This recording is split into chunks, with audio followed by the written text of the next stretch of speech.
Բարև իմ շատ սիրելի հեռուստադիտողներ, դուք դիտում եք Medinform հաղորդաշարը եւ հեռուստաէկրանների մոտ եմ հրավիրում բոլոր նրանց, ովքեր մտահոգ են իրենց ատամնաշարի տարատեսակ խնդիրներով, հատկապես մայրիկներին, որովհետեւ հենց փոքր տարիքից երեխաները ունենում են օրթոդոնտիկ խնդիրներ, որոնք անտեսելով հետագայում ասես ավելի է մեծանում այդ խնդիրը եւ իհարկե անլուծելի չասեմ, քանի որ ժամանակակից ստոմատոլոգիան բավականին զարգացած է, բայց մեկ գործը երկուսն է դառնում, ինչպես նշում է ժողովուրդը։ Ես սիրով զրուցել եմ հրավիրել բժիշկ ստոմատոլոգ Գայանե Աղվանյանին, զրուցել օրթոդոնտիկ խնդիրների մասին, հասկանալու թե երբ ինչպես պետք է դիմել բժշկին օրթոդոնտիկ խնդիրների հետ կապված։ Բարև բժշկուհի։ Բարև ձեզ։ Շնորհակալ եմ, որ Medinform-ի հյուրն եք եւ մեզ հետաքրքիր ինֆորմացիա ենք ակնկալում կհաղորդեք։ Ես եմ շնորհակալ հրավերի համար։ Հաճելի է շատ ձեզ տեսնել մեր ծրագրի շրջանակում եւ այսպես օրթոդոնտիայի խնդիրներ, այ որ տարիքից է ճիշտ պատշաճ ուշադրություն դարձնել դիմել օրթոդոնտին։ Շատ կարևոր հարց եք բարձրացնում, քանի որ այս հարցի հետ կապված երկու տարբեր կարծիքներ կան եւ արդյունքում մարդիկ կանգնում են այսպես երկընտրանքի առաջ եւ շատ հաճախ սխալ ընտրություն կատարելով, սխալ որոշում կայացնելով, արդյունքում հետագայում կանգնում են խնդիրների առջեւ։ Հիմա մի խումբ մասնագետները պնդում են, որ պետք է բժշկի դիմել, օրթոդոնտի դիմել, երբ որ ձգտած են բոլոր մշտական ատամները։ Իսկ երկրորդ խումբը պնդում է, որ պետք է դիմել խառը գծվածքի փուլում, այսինքն երբ կան եւ կաթնատամներ եւ մշտական ատամներ։ Ես այդ հարցին միանշանակ կպատասխանեմ, որ պետք է դիմել խառը գծվածքի փուլում, քանի որ մինչեւ մշտական ատամների ձգտելը մենք դեռևս կարող ենք բոլոր մշտական ատամների ձգտելը մենք դեռևս կարող ենք ազդեցություն ունենալ ծնոտոսկրերի վրա։ Այսինքն, եթե ունենք ծնոտային ոսկրային խնդիր, ապա կարող ենք ազդել խթանելով կամ կանխելով ծնոտների աճը մինչև սեռական հասունացում։ Խոսքը որ տարիքների մասին է հիմնականում սկսած 3 տարեկանից թե ավելի ուշ։ Տեսեք, կաթնատամները սկսում են արդեն մշտականներով փոխարինվել 6 տարեկանից սկսած։ Բայց կան խնդիրներ, որ նույնիսկ կաթնատամային կցվածքի շրջանում, ես հիմա կնշեմ այդ խնդիրները, կաթնատամային կցվածքում եւս պետք է այսպես հսկողության տակ լինեն։ Որոնք են այդ խնդիրները։ Երբ ունենք խաչաձև կցվածք, այսինքն վերին ատամները թեքված են դեպի ավելի լեզվային ստորին ատամների նկատմամբ։ Այս դեպքում իհարկե սկզբնական շրջանում խնդիրը ասես դեպի դուրս, այո, թեքված։ Կողմնային հատվածում, այսպես դեպի ներս են թեքված լինում։ Այս դեպքում սկզբնական շրջանում իհարկե արտահայտվում է ատամնաշարի մակարդակով, ատամների մակարդակով, բայց հետագայում դա հանգեցնում է արդեն դիմային տվյալների փոփոխության, ունենում ենք դեմքի ասիմետրիա։ Եվ մյուս խնդիրը, որ դուք ինքներդ նշեցիք, երբ առջևի հատվածում ստորին ատամները գալիս են, անցնում են առաջ, հացածվում են վերին ատամները, այս դեպքում վերին ատամների կողմից մեր ստորին ատամները այլևս վերահսկողության տակ չեն լինում եւ ստորին ատամները գալով առաջ վերահսկողությունից դուրս լինելով նույնիսկ կարող է ստորին ծնոտը այդպես արդեն դեպի առաջ աճել։ Բժշկուհի, խնդրեմ նշեք այն փուլերը, որոնք պահանջվում է խորհրդատվության համար, ինչ փուլեր է անհրաժեշտ, քանի փուլով պետք է այցելել խորհրդատվության։ Իմ մոտ խորհրդատվությունը 2 փուլով է ընթանում։ Առաջի փուլում լսում եմ պացիենտի զգանգատները, կատարում եմ զննում, իհարկե եւ ներբերանային եւ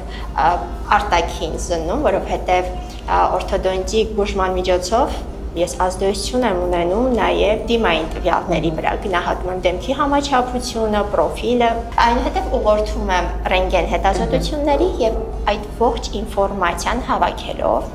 առաջի փուլում կատարում եմ նաև ֆոտոսեսիա։ Այդ ֆոտոների եւ ռենտգենների հիման վրա կազմում եմ բուժման պլան եւ երկրորդ փուլում արդեն ներկայացնում եմ իմ բուժման պլանը։ Հրաշալի, հետաքրքիր մեթոդ եք մշակել։ Պատկերը հասկանալուց հետո կարծում եմ յուրաքանչյուրին է հետաքրքիր, թե բուժման կուրսը որքան է տևում, որքան ժամանակ պետք է այդ բուժմանը հատկացնել։ Տևողությունը շատ անհատական է, բայց այսպես միջինացված նշեմ, մոտ 1.5 տարի։ Այստեղ շատ կարևոր է խնդրի բարդությունը հաշվի առնել, օրգանիզմի առանձնահատկությունները, վերջիվերջո մենք օրգանիզմի հետ ենք աշխատում եւ կարևոր է թե ինչպես կպատասխանի մեր ուժերին։ կարևոր է նաև պացիենտի պարտաճանաչությունը։ Բժշկության մեջ այսպիսի մի նրբություն կա, որ արդյունքը կախված է նաև մեր պացիենտներից։ Պետք է հետևել բժշկի ցուցումներին, իհարկե զգույշ լինել, որպեսզի խուսափեն բրեկետները պոկելուց, յուրաքանչյուր պոկելը բուժման տևողության վրա է անդրադառնում։ Դա էլ չասենք ատամնաշարի վրա նույնպես։ Իհարկե։ Եվ օրինակ ապարատներ պետք է կրել, որոշում է, որ այն ժամանակահատվածը, որ մենք նշում ենք, պետք է այսպես կրճատել եւ արդյունքում մենք չենք ունենում այն արդյունքը եւ այն ժամանակահատվածում, որը նախատեսել էինք։ Այնպես որ պետք է լինել հետեւողական։ Այո, իհարկե։ Գանա եւ կցանկանայի նաեւ հարցնել, թե ստանալ այս հարցի պատասխանը այ բրեկետներ եւ էլայներներ, ասես էլայներներ ավելի նոր սերնդի փոխարինող չասենք, բայց լրացնող, այո, այսպես միջոց են ատամնաշարը ուղղելու կամ որը որոշակի թեքվածություն եւ այլն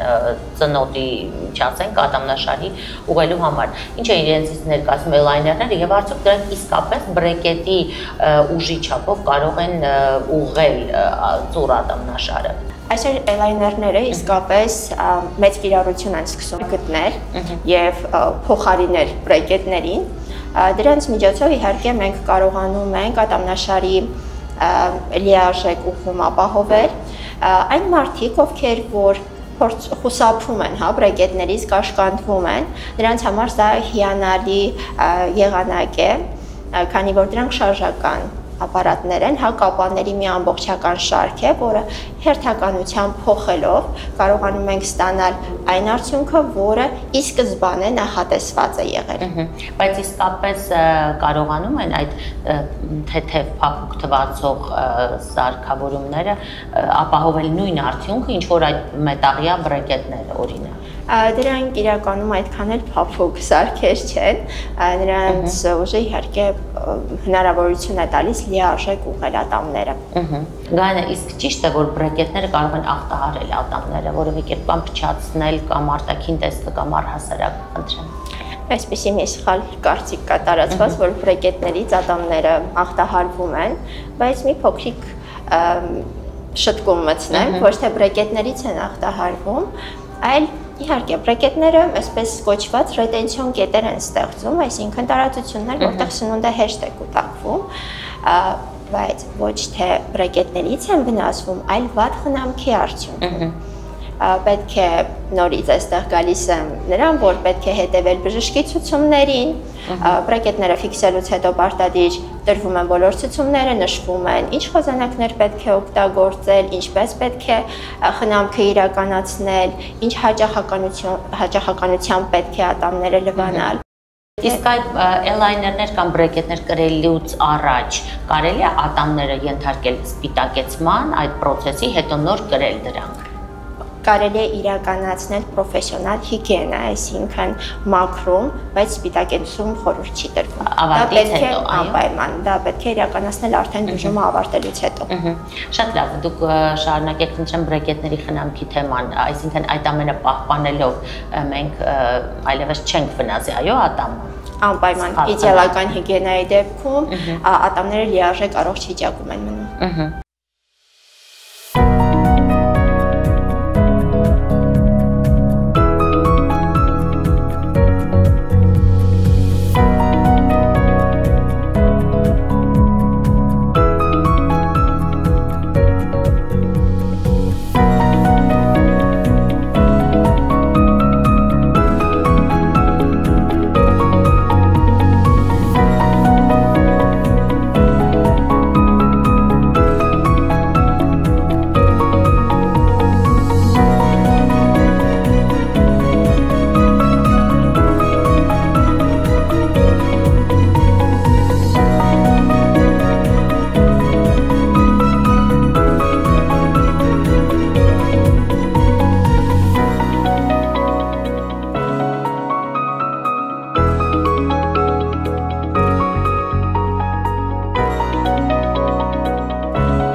երբ բրակետները կրում են, բնականաբար, ինչպես դուք նշեցիք, փոխվում է խնամելու միջոցները, այո, ատամնաշարի խնամքի միջոցները, ինչպես նաև խոզանակը, ամեն ինչը հարմարեցվում է դրան։ Արդյոք սննդակարգում նույնպես որոշակի փոփոխություններ պետք է կատարել։ Սննդակարգի հետ կապված անպայման պետք է արդեն պատրաստ լինել որոշակի զոհողությունների։ Իհարկե այն սնունդը, որը պարունակում է վիտամիններ, միկրոէլեմենտներ, չնայած լինելով կոշտ օրինակ, իհարկե դա պետք է օգտագործել, ուղղակի օգտագործման այլընտրանքային տարբերակ պետք է գտնել։ Մանրացնելով, քերելով, նույնիսկ սկզբնական շրջանում կլինի մի բանջարեղեն դրանք փորձեն նույնիսկ քյութի տեսքով օգտագործել։ Ինչու՞։ Որպեսզի իհարկե բրակետները չփոխենք, նաև սկզբնական շրջանում լինում է այսպես ձգվածության, դիսկոմֆորտի զգացողություն, եւ կոշտ սնունդ օգտագործելով այդ զգացողությունը ել ավելի մեծանում է։ Որպեսզի այդ ընտելացման շրջանը ավելի հեշտ անցնենք, փորձենք մի փոքր ավելի Եվ այս մեր զրույցից դատելով հասկանում եմ, որ օրթոդոնտիան ասես ավելի շատ էսթետիկ խնդիրներ է լուծում, որքանով է այս կարծիքը ճիշտ։ Մարդկանց մեջ հենց այդ տարբերակն է տարածված, բայց նշեմ ինչքան էլ որ դիմում են մեծամասամբ էսթետիկ խնդիրների շտկման համար, 1-2 թեկատամի շտկման համար, իհարկե մենք այդ թեկատամները շտկում ենք, իդեալական ատամնաշար ենք փորձում ապահովել, բայց չպետք է մոռանալ, որ օրթոդոնտիան ունի շատ մեծ հնարավորություններ եւ շատ լուրջ խնդիրներ շտկելու հնարավորություններ, ինչպիսիք են օրինակ իդեալական կոնտակտներ ապահովելով հնարավոր է լինում սննդի լիարժեք մշակում կատարել, դրանով իհարկե նպաստում ենք աղեստամոքսային տրակտի նորմալ գործունեությանը։ Հաջորդը, որ կնշեմ, տարածություններով ատամները։ Նման դեպքում ինչ է տեղի ունենում։ Ծանրաբեռնվածություն է ընկնում ատամների վրայից, ծավալական ճնշումները բավականին մեծ են եւ արդյունքում ատամները գեր ծանրաբեռնվում են։ Մեր բուժման արդյունքում վերացնելով տարածությունները, ծանրաբեռնվածությունը այսպես հավասարաչափ է բաշխվում կծվածքի։ Այո, բոլոր ատամների միջև եւ արդյունքում չեն գեր ծանրաբեռնվում։ Հակառակ դեպքում, գեր ծանրաբեռնվելու դեպքում դա հանգեցնում է ատամների վաղաժամ կորստի։ Իսկ ինչ խնդիրների դեպքում կարելի է դիմել օրթոդոնտի, հաճախ մարդիկ շփոթում են, այո, նույնիսկ չէ որ ստոմատոլոգիան էլ իր ճյուղերն ունի, եւ եկեք հստակեցնենք, որ դեպքերում պետք է դիմել, ինչ խնդիրների դեպքում։ Օրթոդոնտի կարող են դիմել ուշադրություն դարձնել հետևյալ նշաններին։ Եթե վերին եւ ստորին ատամների միջև ունենք արտահայտված տարածություն, սա կոչվում է դիստալ կցվածք։ Կարող են դիմել մեդիալ կցվածքի դեպքում, երբ ստորին ատամները գալիս են եւ ծածկում են վերին ատամներին։ Մյուս տարբերակը, երբ որ ունենք բաց կցվածք, երբ վերին եւ ստորին ատամների միջև առաջանում է ուղղահայաց ճեղք։ Եվ դա կարող է լինել ինչպես առաջային հատվածում, այնպես էլ կողմնային հատվածում։ Կարող են դիմել, երբ ունենք եզրը եզրին հպում, այսինքն առջևի ատամները իրար եզրերով են հպվում։ Մյուս տարբերակը խորը կցվածքի դեպքում, երբ վերին ատամները ծածկում են ստորին ատամների պսակների բարձրության 1/3-ից ավելի չափով։ Երբ ունենք տարածություններ ատամների միջև, երբ ունենք խճողված ատամներ, լնդային շպիտի դեպքում։ Շատ լավ, Գայանե, ինչն է նպաստում օրթոդոնտիկ խնդիրների առաջացմանը։ Առաջացման գործում այսպես լուրջ ազդեցություն ունի իհարկե գենետիկ ֆակտորը, երբ երեխան ժառանգում է ծնողներից տարբեր գենետիկ ինֆորմացիա եւ դրանց անհամապատասխանություն է ստեղծվում։ Կարող է մի ծնողից ժառանգել ծնոտների չափեր, մյուս ծնողից ատամների չափեր, կամ նույնիսկ մի ծնողից մի ծնոտի չափ, մյուս ծնողից մեկ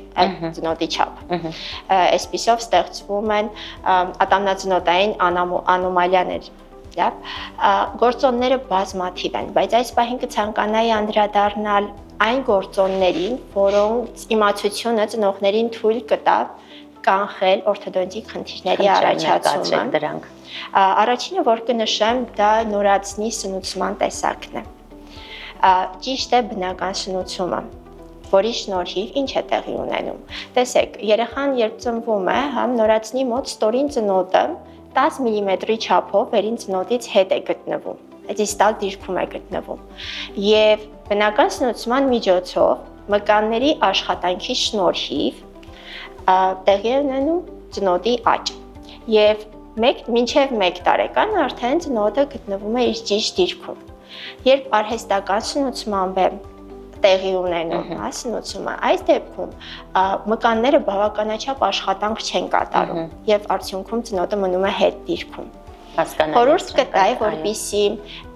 եթե ինչ-ինչ պատճառներով անցել են արհեստական սնուցման տարբերակին,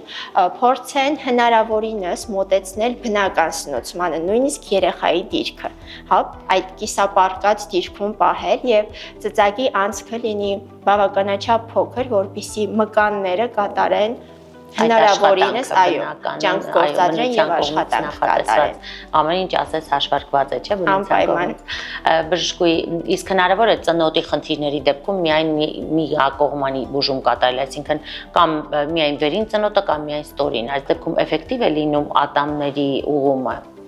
Այս հարցը եւս շատ այն ուղղում։ Մարդկանց թվում է, եթե մեկ ատամնաշարում ունենք, թե ատամներ կամ խնդիրը թվայցյալ մեկ ատամնաշարում է միայն եւ մյուս ատամնաշարում իդեալական դասավորված են ատամները, նշանակում է կարող ենք իրականացնել միածնոտանի բուժում, բայց դա այդպես չէ, պետք է չմոռանալ, որ իդեալական կոնտակտներ պետք է ապահովել, հա, ճիշտ փոխհարաբերություն վերին եւ ստորին ատամնաշարերի միջեւ։ Այդ իսկ պատճառով միածնոտանի բուժումը եզակի դեպքերում է հնարավոր լինում։ Հասկանալի է։ Եվ վերջին հարցս Գայանե, այ բրեկետների կիրառումից հետո, բուժումը ավարտելուց հետո ֆիքսատորների գործածումը որքանով է կարևոր եւ պարտադիր համարում։ Ակտիվ փուլը ավարտելուց հետո, այսինքն երբ մենք տեղաշարժեր ենք ապահովել, պարտադիր պետք է գրել ֆիքսատորներ, քանի որ դեռևս ատամները փորձում են վերադառնալ իրենց հին դիրքին, այստեղ տեղի է ունենում վերակառուցողական պրոցեսներ հյուսվածքների եւ դրա համար ժամանակ է անհրաժեշտ։ Այ որքան ժամանակ պետք է գրել այդ ֆիքսատորները։ Տեսեք, ես նախընտրում եմ բուժման կրկնակի կուրսի չափ, այսինքն եթե մենք բրեկետներ գրել ենք 1 տարի, պետք է ֆիքսատորներ գրել 2 տարի, բայց 2 տարին լրանալուն պես պացիենտը ինքնուրույն չպետք է որոշի, որ վերջ պետք է ձերբազատվել ֆիքսատորներից։ Նույնը կարելի ասել էլայներների դեպքում։ Եվս ֆիքսատորներ պարտադիր պետք է գրել։ Իհարկե, այս դեպքում եւս մենք տեղաշարժեր ենք ապահովել եւ նորից կայունացման խնդիր ունենք։ Շնորհակալ եմ շատ հետաքրքիր նորություններով լի հարցազրույցի համար, իսկապես շատ տարեր ինձ համար նույնպես հետաքրքիր էր իմանալ լսել, քանի որ նորություն էր։ Հաջողություն եմ մաղթում ձեզ բոլոր նախաձեռնություններում։ Հարգելի հեռուստադիտողներ, շնորհակալ եմ ձեզ նաեւ ուշադրության համար։ Մեդինֆորմ հաղորդաշարը փորձում է բժշկական աշխարհի բոլոր նորությունները ճիշտ ժամանակին հասցնել ձեզ, մեր հասցեատիրոջը։ Այսքան այսօրվա համար հետևեք մեր հաղորդումներին եւ այնտեղ կարող եք գտնել ձեզ հետաքրքրող ամենատարբեր հարցերի պատասխաններ, իսկ մենք կհանդիպենք, հետևեք Մեդինֆորմի թողարկումներին։